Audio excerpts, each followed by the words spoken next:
qu'il neige, nous sommes en train de respecter la Constitution. Nous n'avons pas un autre agenda, s'il vous plaît. C'est à quelques jours des scrutins que la CENI a choisi de dresser un état des lieux du processus électoral. Il se dégage de cet exercice des avancées très significatives. Ainsi, la Commission électorale nationale indépendante confirme que rien ne peut plus l'empêcher à organiser les élections dans les délais. Nous voulons encore dire aux uns et aux autres, si vous gardez encore vos affiches, sortez-les. Parce qu'il ne reste que 2 semaines et les affiches vont chômer. Parce qu'il n'y aura pas de report. Quant à certains dérapages constatés pendant la campagne électorale en cours, la CENI a tenu de fixer de nouveau les règles du jeu. Nous avons fait notre devoir, nous avons saisi les gens, c'est pour cela que nous sommes en train maintenant, on a commencé maintenant à aller exploiter les codes pénals de la République et nous voulons que chacun joue son rôle dans le travail que nous faisons. Que la justice fasse son travail, que la police fasse son travail, que le CESAC fasse son travail pour que nous puissions tous avancer. Nous avons des limites, nous avons fait le travail.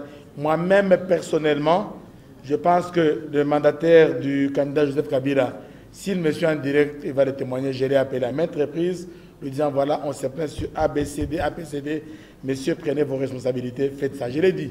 Le président de la Commission électorale nationale indépendante, qui revenait de l'Afrique du Sud, a par ailleurs indiqué que sur les 16 rotations prévues pour les avions en provenance de la Chine, 11 ont été effectuées et il ne restera plus que les bulletins de vote à déployer 48 heures avant les élections. Plus d'un mois après leur arrivée en République démocratique du Congo, la mission d'observation de l'Union européenne ne tarde pas dans ses tâches. Elle a commencé avec le déploiement de ses agents dans différentes circonscriptions de Kinshasa. C'est le cas de la circonscription de Lukunga.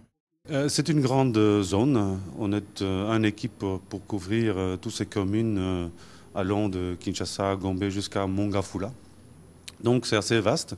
Mais nous avons pu déjà faire un constat sur le terrain. Donc on connaît quand même là où on va déployer nos observateurs de court terme qui viennent dans quelques jours. On aura 4 équipes de 2 personnes pour les partager dans notre zone. Et on est en contact premièrement avec la CENI, à notre niveau, c'est les chefs d'antenne. On a suivi la préparation des élections au niveau des sites de vote et l'affichage. Donc déjà, on a la cartographie. Bien sûr, il y a tellement de bureaux de vote, on ne va pas pouvoir aller dans tous. Mais selon le partage qu'on va faire, on va les bien éparpiller pour avoir une représentativité. Après un mois passé sur le terrain, ces observateurs affirment avoir une assez bonne connaissance des lieux. Dans notre zone, je peux dire que tout le monde nous avons bien accueillis et tout le monde est aimable à nous.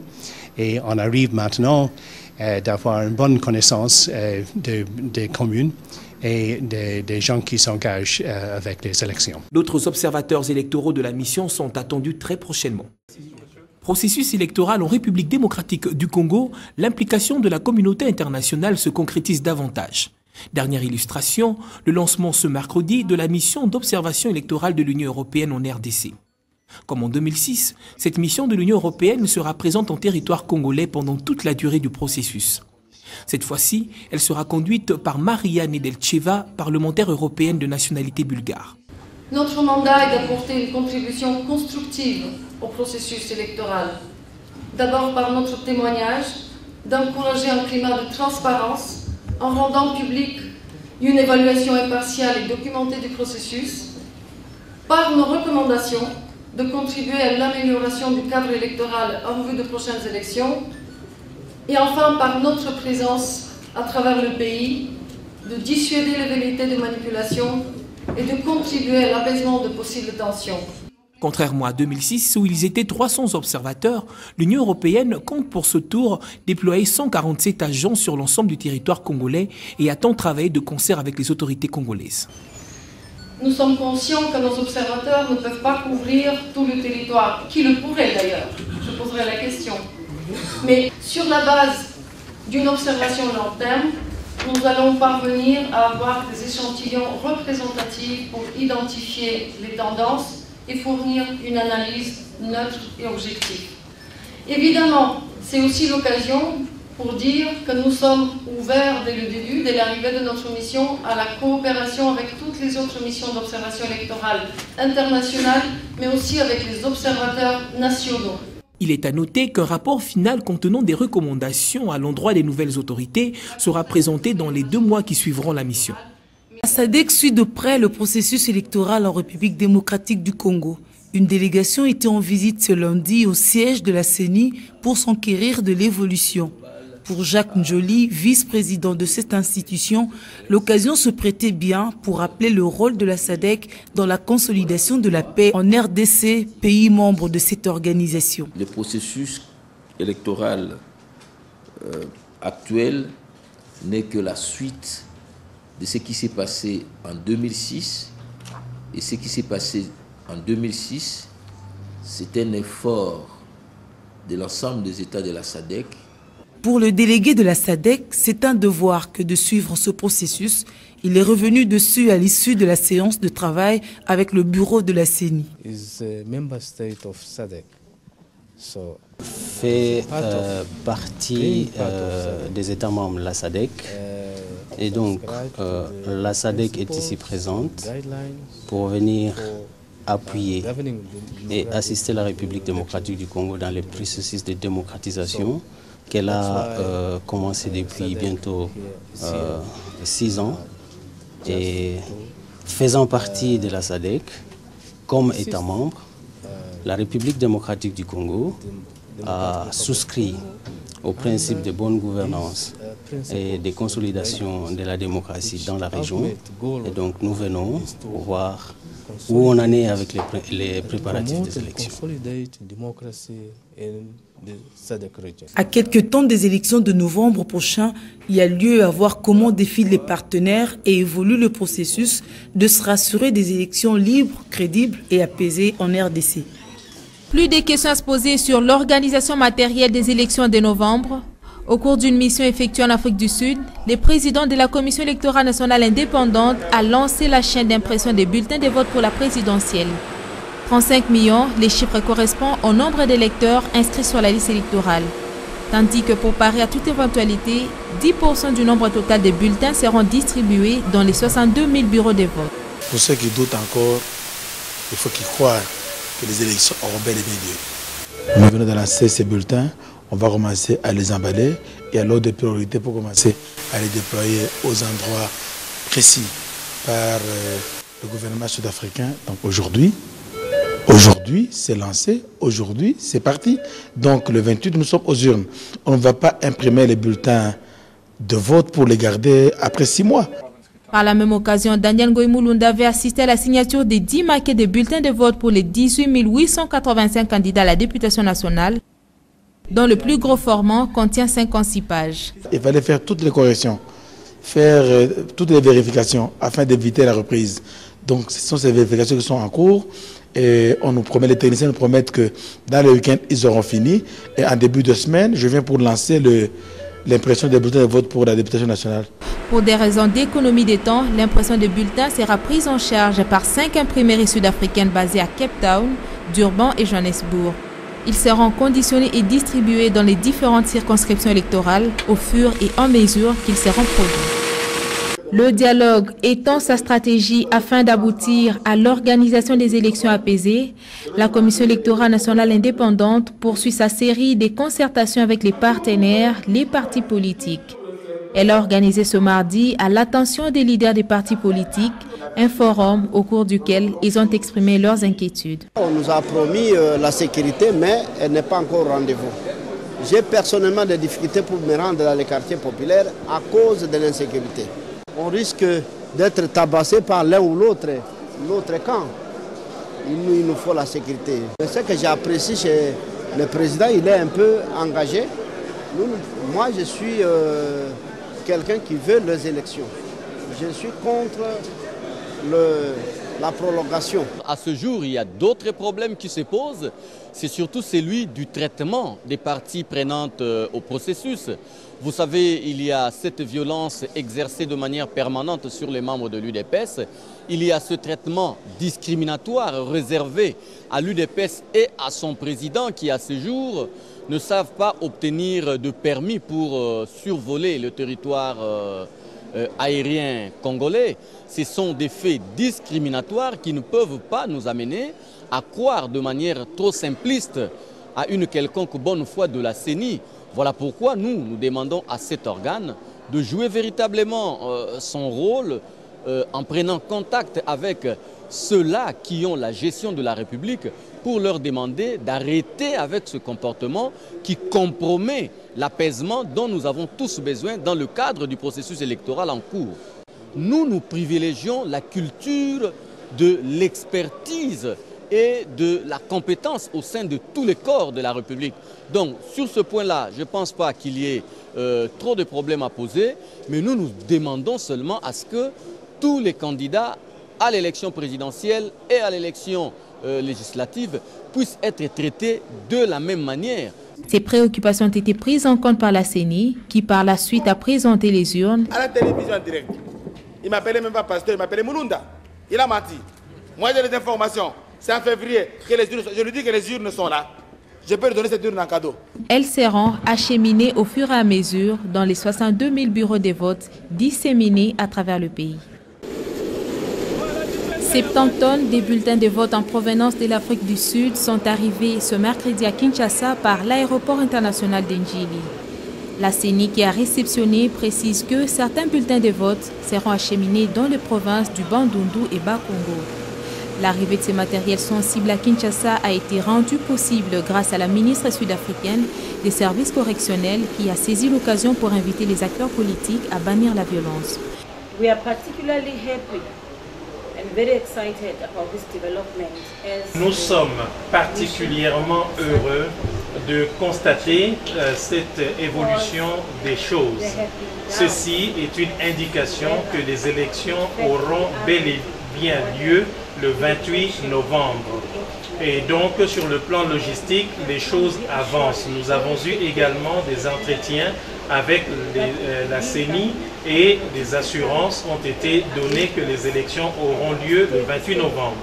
Si nous faisons tout ceci, c'est au nom, non seulement pour nous en tant qu'observateurs de la mission de la SADC, mais pour l'intérêt de la paix et de la stabilité dans la région. But it is in the interest of the stability, peace and stability. Pour la CENI, 86 tonnes de bulletins de vote déjà réceptionnés rassurent davantage pour les rendez-vous fixés le 28 novembre. Signalons qu'un autre cargo en provenance de la République sud-africaine avec à son bord des matériels sensibles est encore attendu. L'UDPS n'a pas signé le code de bonne conduite ce jeudi au motif que les avions qui devraient ramener son président et sa suite et assurer la campagne électorale sont cloués au sol en Afrique du Sud parce que n'ayant pas reçu l'autorisation d'atterrissage sur le sol congolais. Indexé, le gouvernement n'a pas tardé de répondre. Son porte-parole, Lambert Mende, déclare que le ciel congolais est ouvert aux opérations commerciales et par conséquent, le gouvernement ne pourrait refuser de répondre positivement à une demande de survol. Un jour, on vous dira que c'est parce qu'on ne veut pas nous faire accéder aux serveurs. Et lorsqu'on résout le problème du serveur, on vous dira que c'est parce qu'il y a des militaires de la garde républicaine qui circulent. Il faut qu'on retire les militaires de la garde républicaine. Puis le lendemain, on vous dit que c'est parce que le président de la République reste en fonction et les ministres et les députés, mais ils doivent rester en fonction puisque telle est la volonté de la Constitution et du législateur. Et voilà que maintenant, ça devient un avion d'abord, puis 3 avions et un hélicoptère.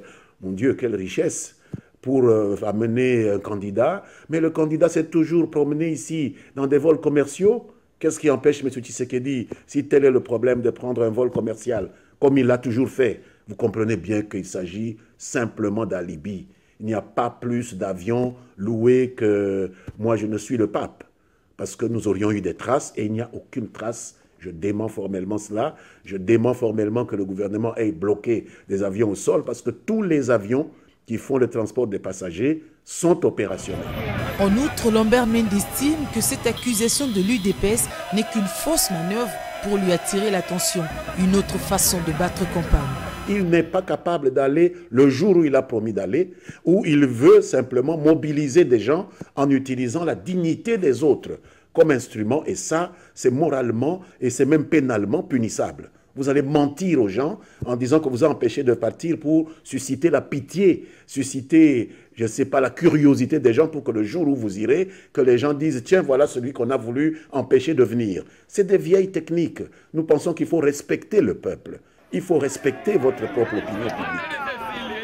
L'opinion espère qu'un terrain d'entente sera trouvé pour maintenir les acquis du processus électoral.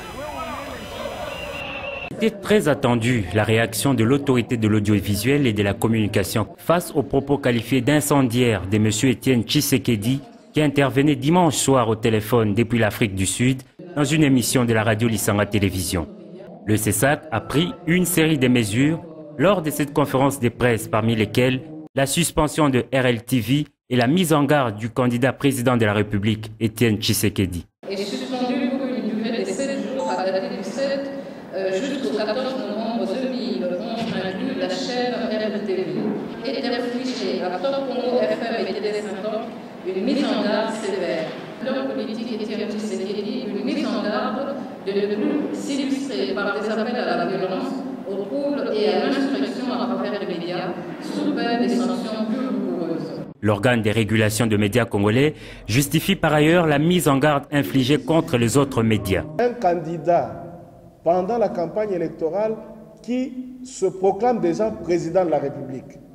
Pour le journaliste, c'est une information qui sort de l'ordinaire et que donc les autres chaînes ont eu à l'exploiter pendant toute la journée en invitant plusieurs acteurs à alimenter les débats autour de cette question. C'est pourquoi nous avons dit qu'il y avait dangerosité de toutes les façons pour qu'il ne continue dans ce sens-là une information de nature à perturber l'ordre public. Le Conseil supérieur de l'audiovisuel et de la communication annonce par ailleurs organiser tous les jeudis un point hebdomadaire pour faire l'évaluation de médias pendant cette période de campagne. Ça, c'est le peuple congolais qui est souverain, qui doit prendre ses responsabilités. Je l'ai appelé à prendre ses responsabilités, à se mobiliser pour aller faire comprendre à M. Mende que c'est trop tard. Plutôt, ce qu'il fait là-bas, ça ne sert plus à rien. C'est une guerre d'arrière-garde. Donc, quand une masse se mobilise pacifiquement pour aller faire comprendre à un petit dictateur de quoi que le changement est arrivé, ce n'est pas faire appel à la violence, je n'ai pas demandé au peuple de prendre les armes ou les choses, non, d'aller tout simplement, pacifiquement, faire comprendre à M. Bende qu'il n'est plus à sa place, c'est tout.